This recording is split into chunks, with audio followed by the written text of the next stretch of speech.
Hello students, हम पढ़ रहे थे अल्कोहल, फिनॉल एंड ईथर, जिसमें हमारे दो टॉपिक या ऐसे बोल सकते हैं हम हमारे दो चैप्टर कंप्लीट हो चुके हैं, अल्कोहल एंड फिनॉल। आज हम हमारा लास्ट मेन पॉइंट या ऐसे बोलो लास्ट टॉपिक स्टार्ट करते हैं, ईथर्स।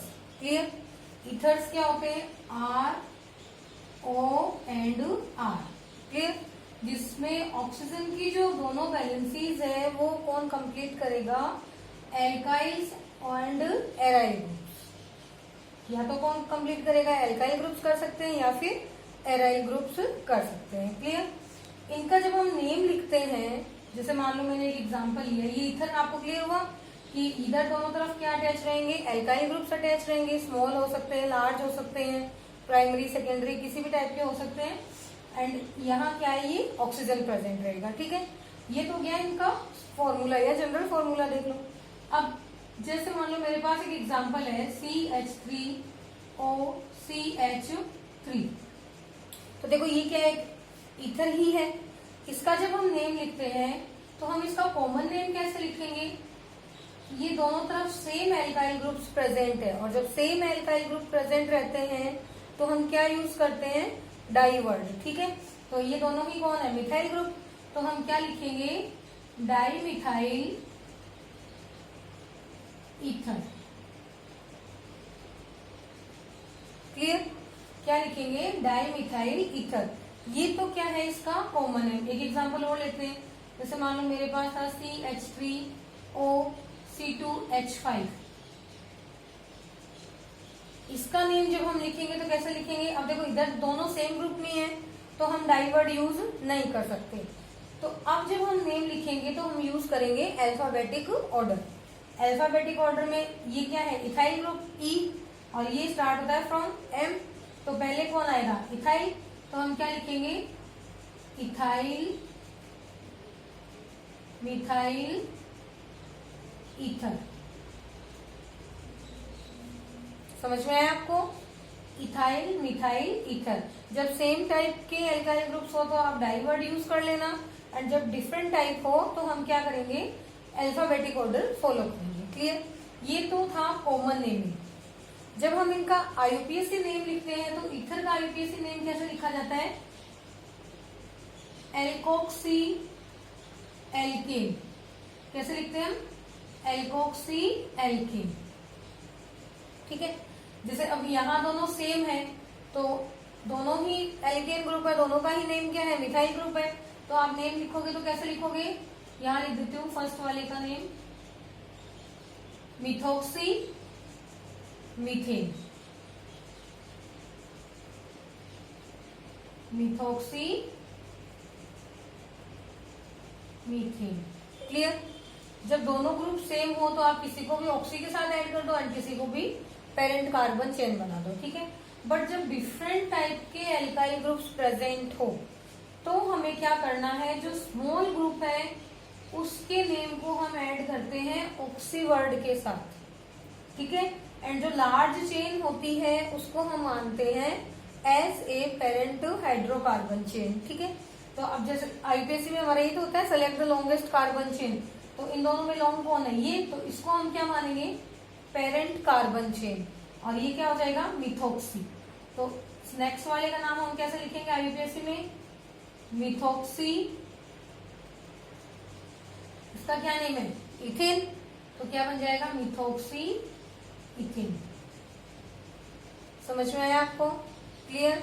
जब दोनों ही इथाइल ग्रुप हो, जैसे मान लो इधर C2H5 O C2H5, तो इसका आप आईयूपीएसी नेम कैसे लिखोगे? दोनों ही सेम ग्रुप है तो क्या लिख दोगे?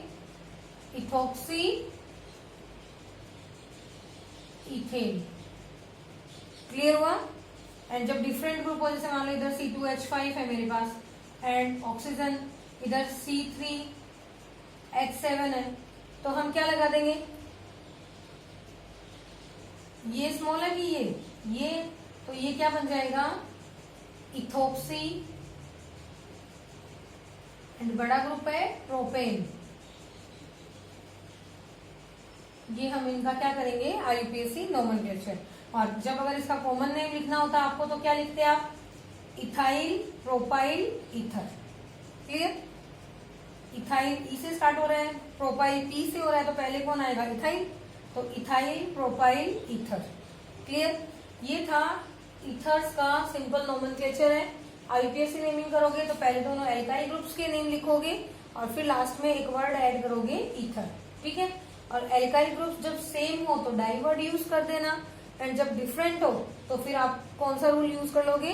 अल्फाबेटिक ऑर्डर वाला। क्लियर। और जब आईयूपीएससी नेम लिखोगे तो आईयूपीएससी कैसे लिखते हैं? Alkoxy alkene. एल्कोक्सी किसको बनाओगे? जो स्मॉल ग्रुप है। ठीक है। एंड एल्केन जो लार्ज पेरेंट हाइड्रोकार्बन चेन है उसको, जैसे मिथोक्सी, यहाँ तो क्या बन जाएगा? Methoxy methane.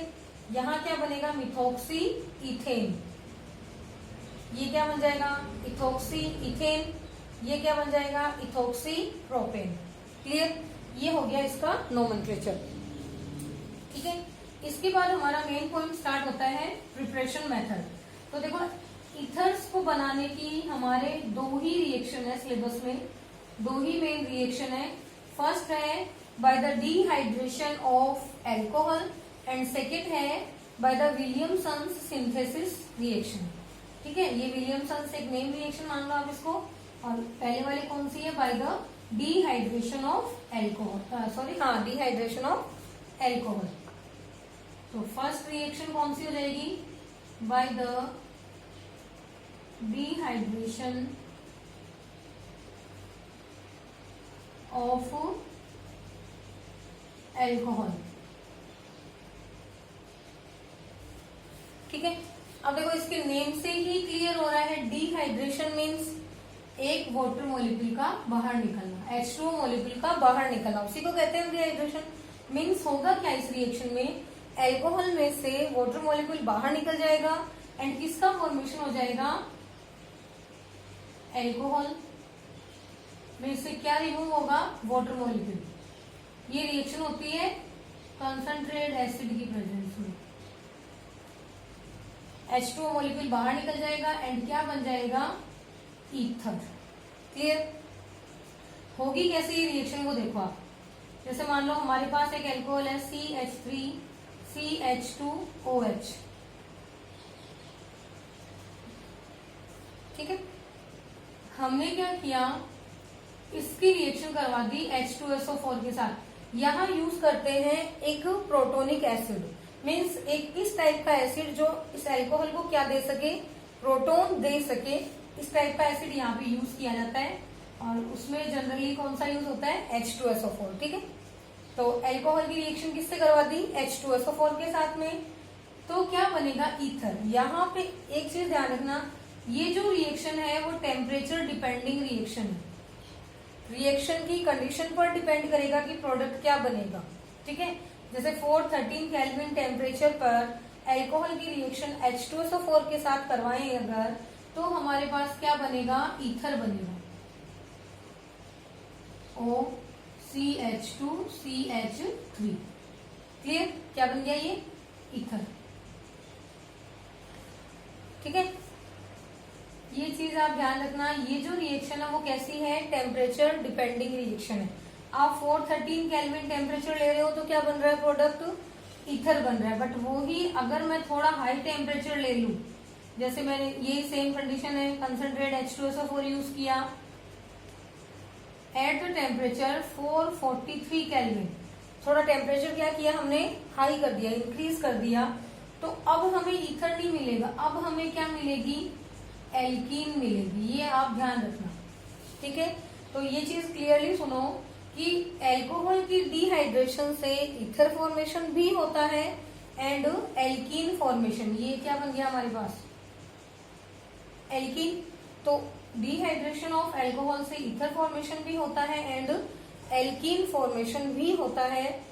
बनेगा क्या प्रोडक्ट, क्या फॉर्म होगा, ये डिपेंड करेगा टेम्परेचर पर।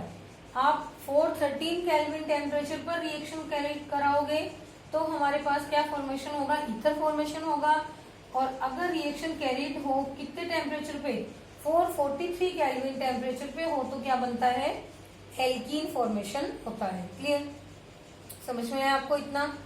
चलो, ये तो थी इस रिएक्शन की बात।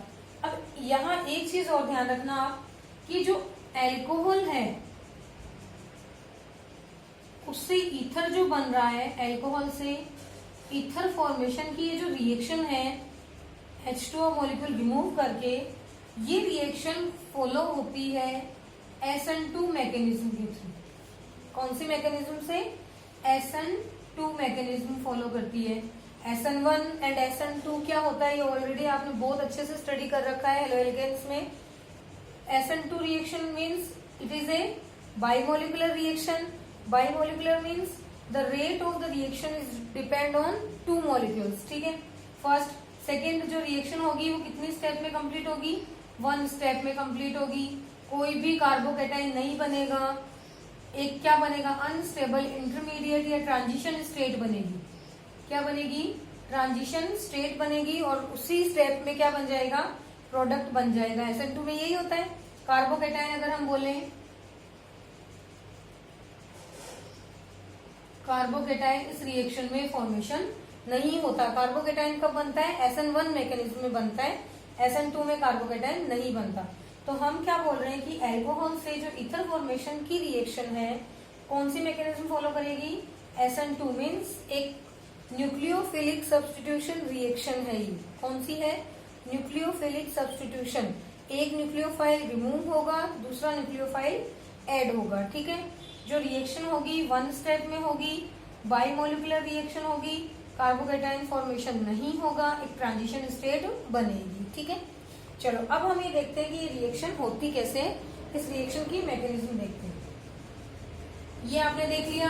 आप अगर अल्कोहल का डिहाइड्रेशन 413 केल्विन पे कराओगे तो क्या बनेगा? ईथर। और वही अगर आप रिएक्शन 443 केल्विन पे कराओगे तो क्या बनेगा? एल्कीन बनेगा। रिएक्शन फॉलो करेगी SN2 मैकेनिज्म, ठीक है। अब हम इसकी क्या करते हैं? मैकेनिज्म देखते हैं। कौन सी रिएक्शन की? ईथर फॉर्मेशन वाली रिएक्शन, जिसमें अल्कोहल से क्या फॉर्मेशन होगा? ईथर का फॉर्मेशन होगा। वो रिएक्शन देखते हैं।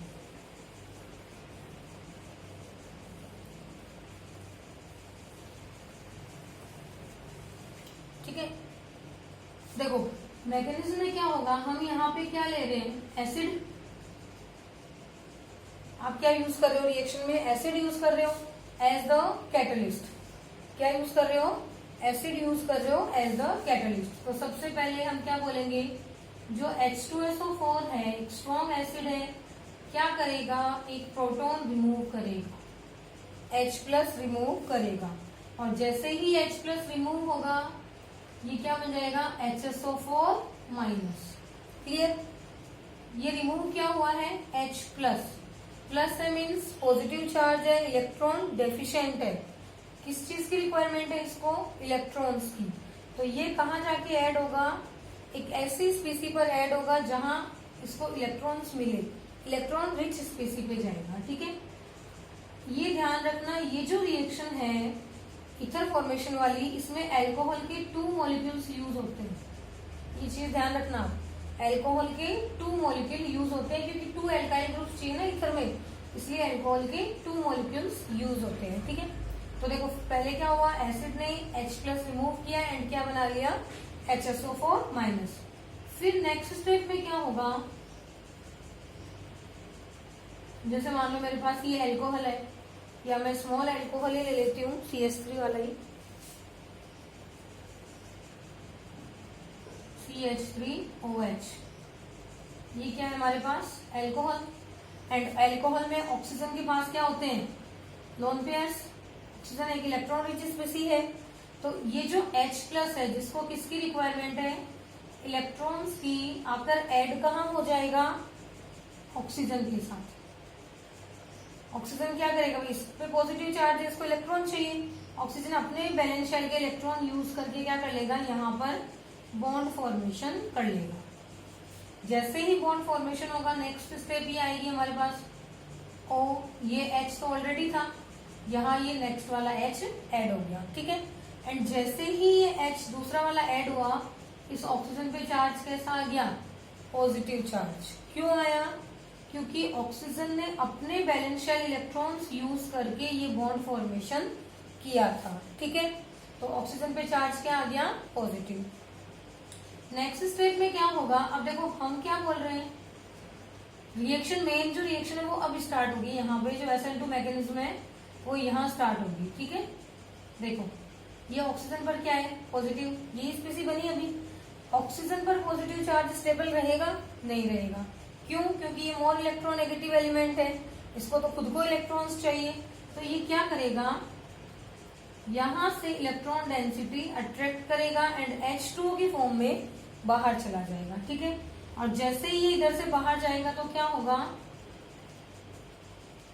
ये क्या है, नेक्स्ट एल्कोहल मॉलिक्यूल, जिसमें वही क्या प्रेजेंट है, ऑक्सीजन, एंड ऑक्सीजन पर क्या प्रेजेंट है, लोन पेयर्स। ठीक है, तो देखो जैसे ही ये ऑक्सीजन यहां से इलेक्ट्रॉन लेके H2O के फॉर्म में बाहर निकलेगा तो ये जो कार्बन है वो कैसा बन जाएगा, स्लाइटली पॉजिटिव। पॉजिटिव चार्ज आते ही फटाफट इस पे क्या करेगा, जो नेक्स्ट एल्कोहल मॉलिक्यूल है वो एज द न्यूक्लियोफाइल किसकी तरफ करेगा अटैक, एज द न्यूक्लियोफाइल, क्योंकि इलेक्ट्रॉन ज्यादा है इसके पास, इलेक्ट्रॉन रिच स्पीसी है, और इलेक्ट्रॉन रिच होता है वो क्या होता है, न्यूक्लियोफाइल। तो यहां से एक H2O ऑक्सीजन इलेक्ट्रॉन लेके जा रहा है तो किसकी तरह निकलेगा, एक न्यूक्लियोफाइल की तरह, और पीछे से बैक साइड से कौन अटैक कर रहा है, एक दूसरा न्यूक्लियोफाइल अटैक कर रहा है। तो देखो यहाँ क्या हो रहा है, elimination of nucleophile and addition of nucleophile, दोनों एक ही स्टेप में हो रहे हैं। इसीलिए हम बोल रहे हैं कि ये जो रिएक्शन है कौन सी मैकेनिज्म फॉलो करेगी, SN2 मैकेनिज्म। और ये जो स्टेप है वो क्या होती है, एक स्लो स्टेप है, इसीलिए रेट डिटरमाइनिंग स्टेप भी कहलाती है। और रेट डिटरमाइनिंग स्टेप में कितने मॉलिक्यूल्स पार्ट ले रहे हैं, 2 मॉलिक्यूल, इसीलिए हम बोल रहे हैं कि ये रिएक्शन क्या है, एक by molecular reaction. Nucleophilic substitution, एक न्यूक्लियोफाइल जो जा रहा है इलेक्ट्रॉन लेकर जा रहा है, जो इलेक्ट्रॉन लेता है वो न्यूक्लियोफाइल बनता है, तो एक न्यूक्लियोफाइल बाहर रिमूव हो रहा है एंड दूसरा न्यूक्लियोफाइल अटैक कर रहा है, ऐड हो रहा है, तो क्या हो रहा है, न्यूक्लियोफिलिक सब्स्टिट्यूशन ही हो रहा है। 2 मॉलिक्यूल प्रेजेंट है इसलिए क्या होगी, बाई मॉलिकुलर रिएक्शन। ठीक है, और यहाँ कोई कार्बोकेटाइन, ये जो पॉजिटिव चार्ज है, एक चीज और ध्यान रखना, ऐसा नहीं है कि H2O बाहर निकलेगा उसके बाद इस पर पॉजिटिव आएगा फिर ये न्यूक्लियोफाइल अटैक करेगा, ऐसा नहीं है। जैसे ही H2O यहाँ से बाहर जाने लगेगा, या ऐसा बोल तो बाहर जाने की कोशिश करेगा, वैसे का वैसे पीछे से बैक साइड से कौन ऐड हो जाएगा, ये। चाहे तो हम इसकी एक इंटरमीडिएट स्टेप ये बना सकते हैं, CH3OH, ये वाला एल्कोहल मॉलिक्यूल। इधर तो क्या हो रहा है, ये बॉन्ड फॉर्मेशन, एंड इधर क्या हो रहा है, ये बॉन्ड ब्रेकिंग। जो हम उसमें देखते थे SN2 मैकेनिज्म में, ये देखते थे हम, bond formation and bond breaking दोनों एक साथ होता है, और इसको हम क्या कहते हैं, transition state. And next step में क्या होगा, ये बॉन्ड कंप्लीटली ब्रेक हो जाएगा और ये बॉन्ड कंप्लीटली फॉर्मेशन हो जाएगा। तो एक तो यहां से क्या निकल जाएगा, H2O मॉलिक्यूल निकल गया, ये पीछे देखो क्या रह गया, CH3OH, CH2 एंड CH3। अच्छा सॉरी, CH2 है ही नहीं, एक ही कार्बन है तो हम डायरेक्ट CH3 ही लिख देते हैं। ठीक है, अब एक चीज देखो, यहाँ इस ऑक्सीजन ने अपनी इलेक्ट्रॉन डेंसिटी यूज करके बैक साइड अटैक किया एंड बॉन्ड फॉर्मेशन किया ना, तो ऑक्सीजन पर क्या आ जाएगा, पॉजिटिव चार्ज। क्यों? क्योंकि इसने अपने बैलेंस शेल के इलेक्ट्रॉन्स यहाँ यूज किए हैं बॉन्ड फॉर्मेशन में। ठीक है, एंड ऑक्सीजन पर पॉजिटिव चार्ज क्या होता है, स्टेबल नहीं रहता, तो क्या होगा, यहां से एक H बाहर रिमूव होगा H+ की फॉर्म में, और अपनी इलेक्ट्रॉन डेंसिटी किसको दे देगा, ऑक्सीजन को। जैसे ही ऑक्सीजन ने इलेक्ट्रॉन डेंसिटी गेन की, पॉजिटिव चार्ज इसका रिमूव हो जाएगा एंड क्या बन जाएगा, CH3OCH3। और यहां से ही क्या निकला, -H+, यहाँ लिख देती हूं मैं, जो H+ निकला है यहां से वो क्या होगा, लास्ट में जाके ऐड किससे हो जाएगा, +H2 HSO4 माइनस के साथ, एंड क्या बना लेगा, अगेन H2SO4। क्योंकि ये तो कैटलिस्ट है, रिएक्शन में यूज नहीं होगा, इसमें कोई चेंज नहीं आएगा, तो ये रहेगा एज द H2SO4। ये हमारे पास इधर क्या फॉर्मेशन हो गया, हमारा मेन प्रोडक्ट क्या, ईथर। समझ में आया आपको, SN2 मैकेनिज्म ये रही हमारे पास, न्यूक्लियोफिलिक सब्स्टिट्यूशन। क्यों, एक न्यूक्लियोफाइल रिमूव हो रहा है, दूसरा न्यूक्लियोफाइल अटैक कर रहा है या ऐड हो रहा है, ठीक है। बायोमोलिकुलर रिएक्शन, क्योंकि जो रेट डिटरमाइनिंग स्टेप है उसमें 2 मॉलिक्यूल्स प्रेजेंट है। क्लियर, दोबारा देख लो होगी कैसे मैकेनिज्म। सबसे पहले एसिड अपना H+ रिमूव करेगा। H+ को क्या चाहिए, इलेक्ट्रॉन डेफिशिएंट स्पीसीज है, इलेक्ट्रॉन्स चाहिए, तो वो जाकर ऐड होगा अल्कोहल के ऑक्सीजन पर। जैसे ही अल्कोहल के ऑक्सीजन पर H एटम ऐड होगा, प्रोटॉन ऑक्सीजन चार्ज कैसा कैरी करेगा, पॉजिटिव चार्ज, एंड ऑक्सीजन पर पॉजिटिव चार्ज स्टेबल नहीं है, उसको नहीं चाहिए पॉजिटिव चार्ज, तो क्या होगा, ये यहाँ से इलेक्ट्रॉन लेके बाहर जाने की कोशिश करेगा। और जैसे ही ये यहाँ से इलेक्ट्रॉन लेके बाहर जाने की कोशिश करेगा, बैक साइड से एक दूसरा अल्कोहल मॉलिक्यूल इस कार्बन पर अटैक करेगा। क्यों, क्योंकि ये जब इलेक्ट्रॉन लेकर जाएगा तो ये कार्बन कैसा बनेगा, इलेक्ट्रॉन डेफिशिएंट होने लगेगा, और ये जो अल्कोहल मॉलिक्यूल है इसको डेफिशिएंट होने नहीं देगा, फटाफट आके खुद ऐड हो जाएगा। क्लियर, यहाँ क्या होगा, एक ट्रांजिशन स्टेट बनेगी जिसमें ये बॉन्ड ब्रेक हो रहा है एंड ये न्यू बॉन्ड फॉर्मेशन हो रहा है, ठीक है।